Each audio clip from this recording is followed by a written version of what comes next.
అధిక బరువు అనేక సమస్యలకు కారణం. సాహితీ యోగా ఆన్లైన్ క్లాసులో జాయిన్ అవ్వండి. గచ్చిబౌలి రెడ్ స్టోన్ హోటల్లో యువతి అనుమానాస్పద మృతిపై పోలీసులు క్లారిటీ ఇచ్చారు.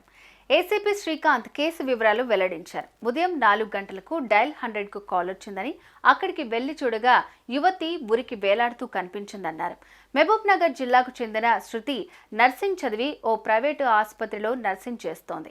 10 రోజుల క్రితం చిన్న యాక్సిడెంట్లో ఆమెకు దెబ్బలు తగలడంతో ఆమె జాబ్ మానేసింది. ఈమెకు మోటార్ డ్రైవింగ్ స్కూల్లో జీవన్ పాల్ పరిచయం అయ్యాడు. వీళ్ళిద్దరితో పాటు మోనా, వెంకటేష్, గణేష్ నిమజ్జనం చేసేందుకు హైదరాబాద్ వచ్చారు. ఆ తర్వాత హోటల్లో 2 రూమ్లు తీసుకున్నారు. ఆ తర్వాత శనివారం రాత్రి ఏం జరిగింది, యువతి ఎలా మృతి చెందింది, ఆ సమయంలో మిగతా ముగ్గురు ఎక్కడున్నారు? ఈ అమ్మాయి శృతి ఉంది కదా, ఇతను ఈ ఇంకో అమ్మాయి ప్లస్ ఎవరైతే జీవన్ పాల్ ఉన్నారో వాళ్ళందరూ మాకు సంబంధించిన వాళ్ళు. వెంకటేష్ అతను ఇక్కడ సిటీ అడ్రస్ ఉంది, అతను నల్గొండకు సూర్యాపేటకు సంబంధించిన వాస్తవం తెలియదు, పూర్తిగా విషయాలు తెలుసుకుంటారు. కాల్కు రెస్పాండ్ అవుతూ నైట్ ఆఫీసర్ రెడ్ స్టోన్ హోటల్కి వెళ్ళడం జరిగింది. అక్కడ ఒక అమ్మాయి శృతి అని 23 years అమ్మాయి హైకింగ్ చేసుకొని చనిపోయినట్టుగా సమాచారం పరంగా కేసు రిజిస్టర్ చేసి దర్యాప్తు చేయడం జరుగుతుంది. అమ్మాయి తల్లిదండ్రులు మరణం మీద అనుమానాస్పదంగా ఉందంటే అనుమానాస్పద మరణం కింద కేసు రిజిస్టర్ చేసి ఇన్వెస్టిగేట్ చేయడం జరుగుతుంది. వీళ్ళొక 4 ఫ్రెండ్స్ కలిసి నిమజ్జనానికి చూడడానికి వచ్చారు. ఒక 2 రూములు తీసుకొని వాళ్ళు ఈ హోటల్లో వచ్చారు. 14th నాడు వచ్చారు వీళ్ళు. 15th నాడు నిమజ్జనానికి వెళ్ళినారు. అందులో 3. ఈ అమ్మాయి 5th floorలో ఉన్న రూమ్కు వెళ్ళి తలనొస్తుందని వెళ్ళి పండుకోవడం జరిగింది. తర్వాత ఆమె డోర్ నాక్ చేసినప్పుడు లేపకపోతే వీళ్ళు 3 కలిసి నిమజ్జనానికి వెళ్ళి తిరిగి వచ్చి మార్నింగ్ అవర్స్లో డోర్ నాక్ చేస్తే తీయకపోతే ఏదైతే హోటల్ పర్సన్ ఉన్నారో రిసెప్షనిస్ట్ తీసుకొని మాస్టర్ కీతో ఓపెన్ చేసి చూడడం జరిగింది. అప్పుడు అమ్మాయి హ్యాంగింగ్ చేసుకొని ఉన్నట్టుగా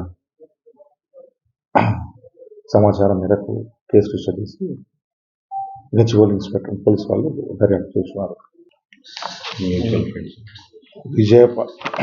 జీవన్ పాల్ అనే వ్యక్తి మహబూబ్నగర్ డిస్టిక్లో తను మోటార్ డ్రైవింగ్ స్కూల్లో పనిచేస్తున్నప్పుడు ఈ అమ్మాయితో పరిచయం పడింది.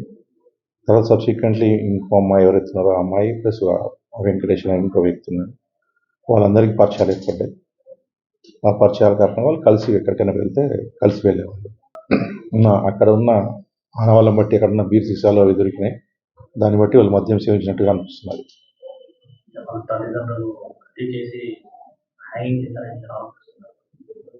అందుకోసానికే ఇన్వెస్టిగేషన్లో తేలుతుంది. పిఎంఈ అండ్ ఫర్దర్ ఇన్ఫర్మేషన్తో ఇన్వెస్టిగేట్ చేసిన తర్వాత మరణ కారణం ఏదైతే ఉందో సరే అది మీకు తెలియజేయడం జరుగుతుంది. ఆమె 10 days ముందు ఎవరైతే డిసీజ్ ఉందో చనిపోయిన అమ్మాయి ఉందో యాక్సిడెంట్లో కింద పడిపోయింది. కరిపోయినప్పుడు ఆమెకు గాయాలు ఉన్నాయి. కానీ మరి ఇప్పుడైతే పిఎంఈ చేసిన తర్వాత మనకు క్లారిటీ వస్తుంది. 4 ఉన్నప్పుడు అమ్మాయి తలనొస్తుందని చెప్పేసి పైకి పోయి పండుకుంది, రూమ్లో పండుకుంది. 5th floorలో ఉన్న రూమ్లో పండుకుంది. తర్వాత సబ్సిక్వెంట్ వీళ్ళు 3 కలిసి డోర్ నాక్ చేసినప్పుడు డోర్ నాక్ చేసినప్పుడు లేపలేదు. ఫోన్ కాల్ చేస్తే కూడా లిఫ్ట్ చేయలేదు. సరే హెడేక్ ఉందని చెప్పింది కదా అని చెప్పేసి వాళ్ళు చెప్తున్నారు. ఆ నుంచి వాళ్ళు కింది రూమ్కి వచ్చేసి ఫ్రెష్ అప్ అయ్యి నిమజ్జనానికి వెళ్ళి వచ్చారు. నిమజ్జనానికి వెళ్ళి మార్నింగ్ 3 o'clock వచ్చిన తర్వాత మళ్ళీ వెళ్ళి డోర్ నాక్ చేస్తే తీయలేదు. కాబట్టి ఆ రిసెప్షనిస్ట్తో మాట్లాడి ఆ డోర్ ఓపెన్ చేయించారు అని తెలుస్తున్నారు.